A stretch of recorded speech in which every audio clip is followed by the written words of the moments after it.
Much information is never a bad thing in construction, and within Bluebeam Revu, you're able to utilize all the tools and functions to provide the best quality document or drawing for your specific need. Hi, my name is Kaaron Lee-Wah. I'm an electrician out of Toronto, Canada, and here's why I love Bluebeam Revu. I've been using Bluebeam Revu for about 6 months now, and it took me about 2 weeks to really understand the main functions within the software. Lucky enough, YouTube and Bluebeam have great videos on there that can educate and teach how to open up PDFs, how to calibrate, find measurements, how to create custom icons, all within maybe 4 or 5 tutorial videos. Tool chest. Tool chest is one of my favorite features within Bluebeam. It was actually one of the first functions I've learned how to use and utilize, and I haven't looked back. Within tool chest, you're able to create custom icons and symbols. It looks far more professional than a hard copy using stencils and crayon. They have a wide variety of color ranges, which is great if you have multiple panels and multiple circuits. After you've completed, let's say, your tool chest of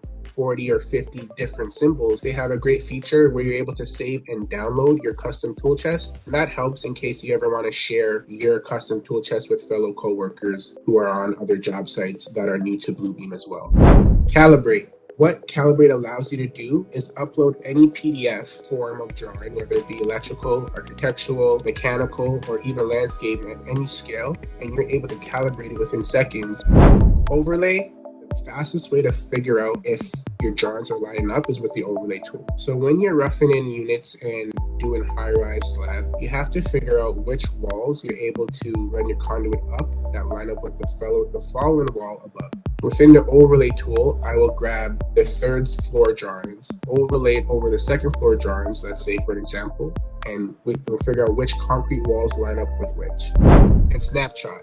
I use Snapshot for almost all the drawings I've created. It's all controlled by the letter G on your keyboard. Too much information is never a bad thing, and Snapshot allows you to copy and paste sections of any PDF or other drawing and copy and paste that on the drawing that you're currently working on. So a lot of the times I would take snapshots of different information from other PDFs and I would add that to my electrical drawing. That way, once we print it and have it on site, that drawing now is beefed up with a lot more information that we gathered to help the journeyman on site. My name is Kaaron Lee-Wah, and thank you for watching my quick tips and tools that I use on a day-to-day basis within Bluebeam Revu.